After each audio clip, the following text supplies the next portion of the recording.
सोलापूर महानगरपालिकेची निवडणूक आता संपलेल्या आहेत. संपल्यानंतर कार्यकर्त्यांना उपोषणावर एक पत्र लिहिलं होतं. त्या पत्रावरती पालकमंत्री असं म्हणतात की 2 कदम पीछे नाही 50 कदम नीचे गिरे हैं आणि गिरे तुम्ही टांग ऊपर, अशा पद्धतीची टीका आपल्यावरती. खरं तर मी जास्त लक्ष ते जे बोलतात त्याच्याकडे देत नाही. आणि ते पत्र जे मी लिहिलेलं ते मी माझ्या काँग्रेसच्या लोकांसाठी आणि कार्यकर्त्यांसाठी लिहिलेलं. आता त्यांनी ते कोणत्या अनुषंगाने वाचलं की ते मूळ काँग्रेसचेच होते म्हणून कदाचित त्यांनी ते पत्र वाचलं असावं. आणि ते संधी साधू आहेत, ते तिथे बीजेपी मध्ये गेले कारण का तिकडे जास्त आमिष बीजेपीने दाखवला.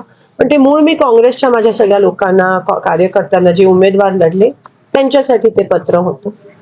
निवडणुका संपलेल्या आहेत. अशा वेळेस निवडणुका संपल्यानंतर जनतेनं कौल दिला तर विकासाची कामं त्याच्यापुढे झाली पाहिजे. मला असं नव्हतं, अजूनही विरोधकांवरती टीका करण्यातच ते व्यस्त दिसत आहे. त्याच्याकडे आपण कशा तेच त्याच्यावरून कळतं की त्यांची संस्कृती काय आहे आणि ते कोणत्या पद्धतीत हे इलेक्शन लढले. आणि मी एवढीच विनंती करते आणि मी वारंवार करते की सोलापूर हे प्रतिष्ठेचं शहर आहे.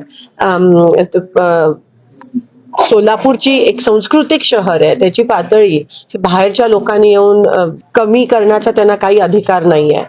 आणि त्यांच्याबद्दल मागे जे जे काही झालेलं ते उघड आहे म्हणून त्याबद्दल मी काही जास्त नाही. शिवाजी असं म्हणाले की काही लोकांना यश